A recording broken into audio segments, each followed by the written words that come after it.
Good afternoon, fellow woodworkers, and welcome to this week's edition of the Garage Workshop. Today we're going to be making a rolling wooden storage cart.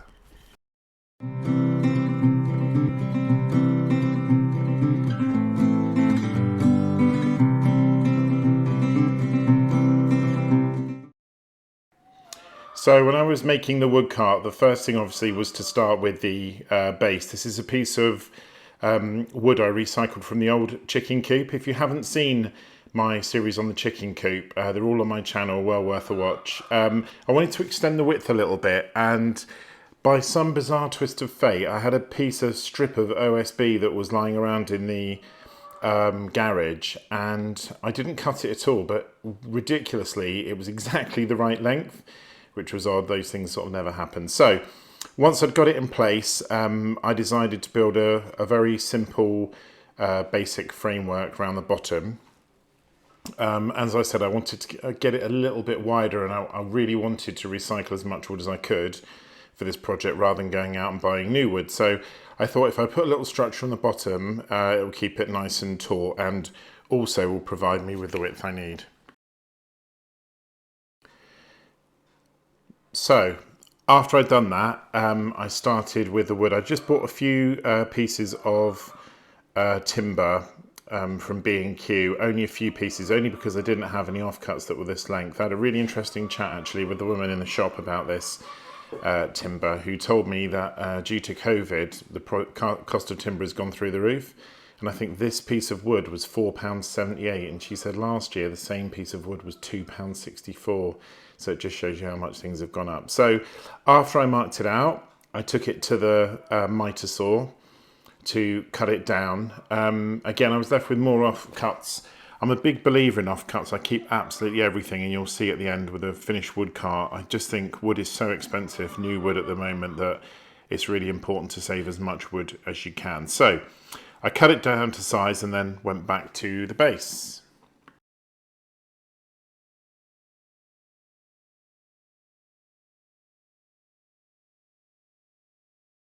So I went back to the base, having cut the two pieces, and just offered them up to see if they were a good fit, which they were. You can see actually the piece of wood that my hand is on is quite bowed. I did spend a long time in B&Q trying to get pieces that weren't bowed, and had absolutely no luck. The other thing I should say is you might be able to hear the chickens in the background on my voiceover. I'm recording this just outside the kitchen. It's a beautiful day. It's it's June weekend, first weekend in June, and the chicken's been very noisy. So when I'd lined it up and I was satisfied that it fitted very well, which it did, I then went on to mark up for the inside sections.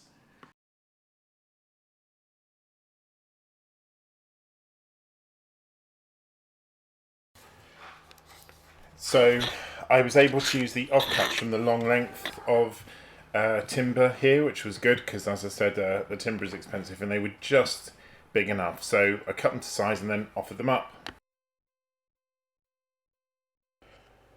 So after I'd cut the wood, I offered them up to give it a test fit, and luckily they fitted really, really well, so I was very pleased. Now, I have to apologise here. I've just realised I cut some pocket holes. Yes, the infamous Garage Workshop pocket holes, and I didn't film it, or if I did film it, I can't find the film anywhere, so apologies. I have got an upcoming project on a partition in my garage, which contains a lot of pocket holes. So please don't worry, you will get your fill of pocket holes. So I glued and then screwed the wooden frame to the base was the next thing.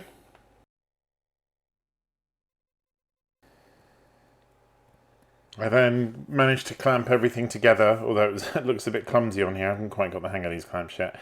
So I managed to clamp everything together and make sure it was nice and tightly fixed, but not too tight that the actual frame bowed. I was very careful about that because I wanted to keep it as flat as possible. But as you can see, perfect right angles all the way around, so very pleased with that.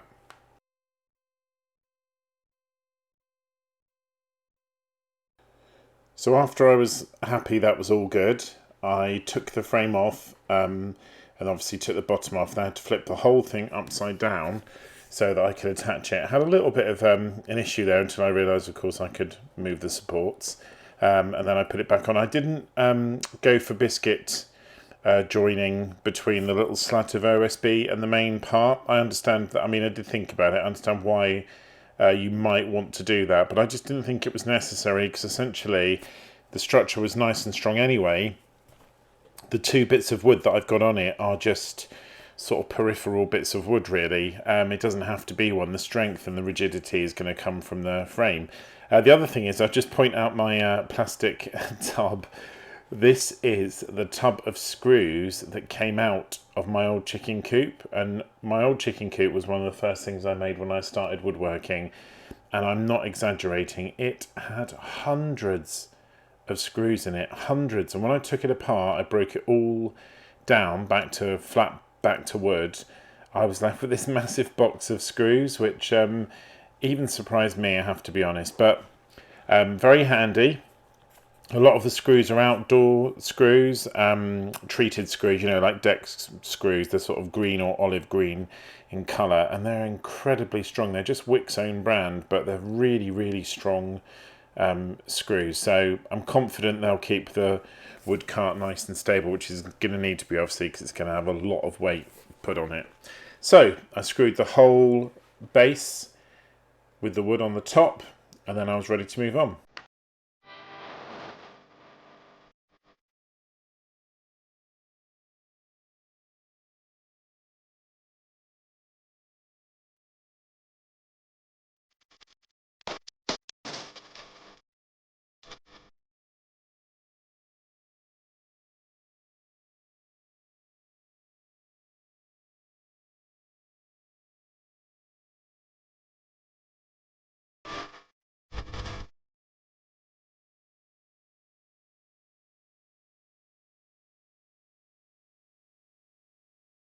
So the next thing I did was go back to the miter saw and cut a couple of struts to strengthen the structure. And here we go. The pocket hole. You knew it had to come. It's in every garage workshop video. Pocket holes. So I did some pocket holes for the structure to strengthen the structure. I got it exactly in the middle. And weirdly, when I put the wood in, there was a couple of mil gap on one end, which I did not understand at all, because I measured it and off camera I test fitted it and it was fine. I must have knocked or lent the other bits back, I don't know. But anyway, I got the central brace in, the support brace in, to give it some structure.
When that was done, I went back to the miter saw to start making the uprights. I selected a size which I know was quite tall, and when you see the finished cart it does look quite big, but I did it for a very specific reason. So I got nice big upward struts and cut them all to the right shape and the right size.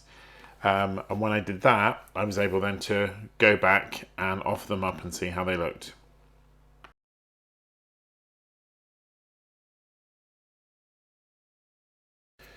The placing of these uprights was really important. So I got a little offcut of thinner timber, CLS stud timber this is, which is what I'm making the frame out of. And I put the spacers in place just to make 100% sure that I had everything exactly where I needed it to be.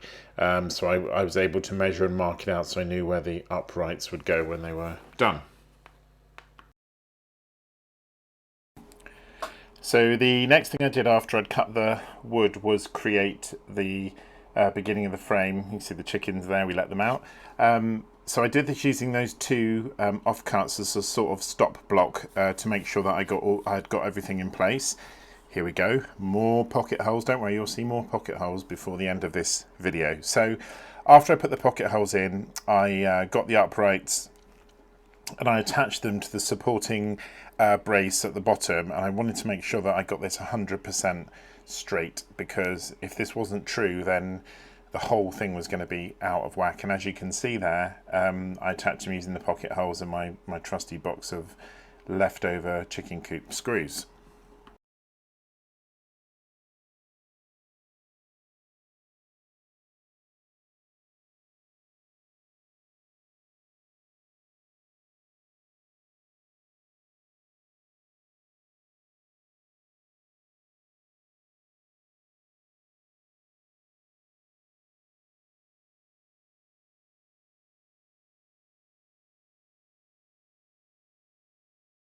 The next stage was to put the castors on the actual base, and these arrived literally as I was making the framework. So I got them out, and here's the castors I use, a bit of an explanation.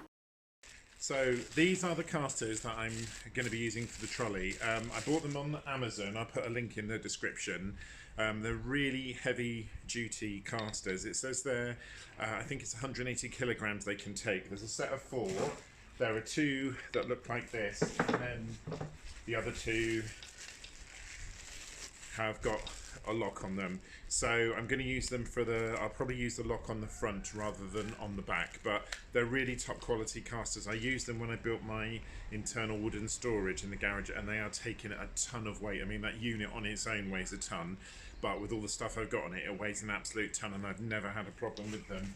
They do come with a fantastic set of bolts and nuts and washers, which I've used on loads of other projects, none of which I've used on this one. I have noticed though in this one, strangely, and if you can see that one of the bolts has completely rusted inside the pack. It's only affecting that one bolt by the look of it, but just unusual to see that. But what I'm going to use is, I've got some sort of hex driven small really thick screws, which is what I used before, so I'm going to use those. So I'm going to attach them now before I get too far, because when I build up the top it's going to be a lot more difficult to turn it over. So I'll just pop these on now. So the next thing to do was just fit the castors, and I used those hex bolts that I talked to you about earlier. There's one there quickly. Really, really good. I just bought them in Lidl actually, in one of those sort of mixed boxes, Aldi I think it was, but they're absolutely fantastic. So I got the castors secured into the bottom of the base, and when I was happy that that was all nicely done and they were good and solid, I moved on to the next step.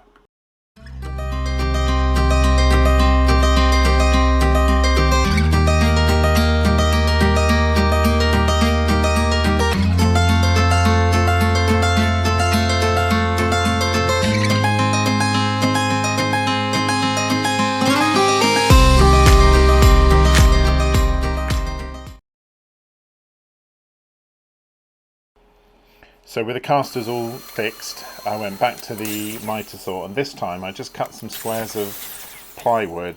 It's 12mm plywood. I just wanted to put a little bit of a corner brace onto the frame. Not that it would provide a huge amount of structure, particularly the size that I cut. I only cut small ones. It was more to try and keep the structure as square, or square but rectangular, you know, as firm as possible. So I just knocked off these wedges or triangles, supporting triangles on the miter saw. Made sure they were, you know, okay. They were a bit rough on the edge, but that wasn't what they were there for. And then I went back to the structure of the frame and I attached them all after drilling pilot holes.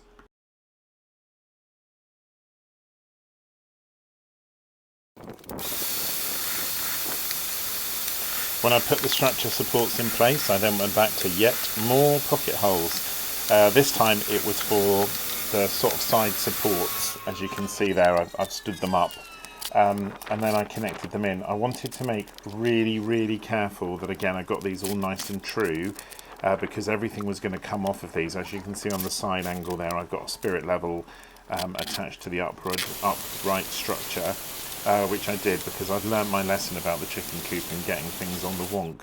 So the base, as you can see now, is completely level. So I just started constructing the sort of right angled L-shaped supports that would go on each of the end, and then I ran a bar between the two.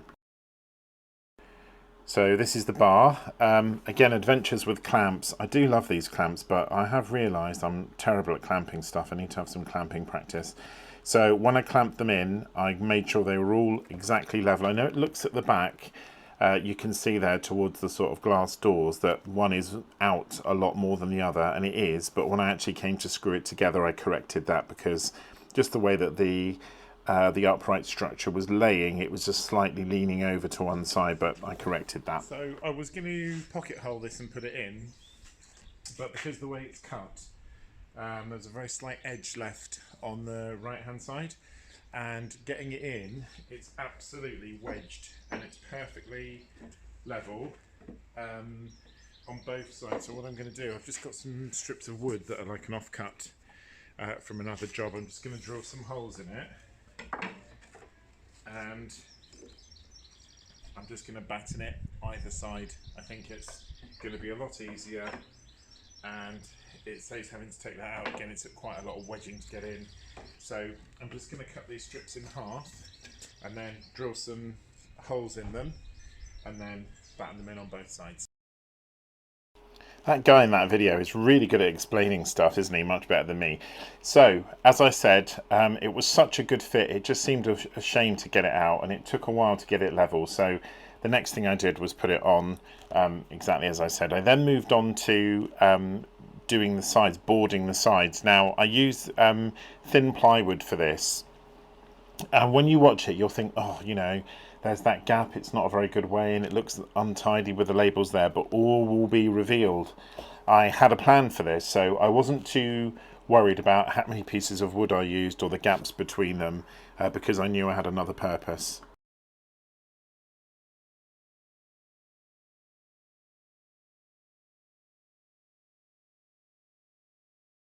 So this is what I had planned. I used some leftover sticky back sort of fake wood stuff that I had from my doing my tortoise cage. I've got a tortoise as well as chickens. He's called Sheldon, and it was just the right size, and I thought it looked okay, so I wrapped the entire trolley in that.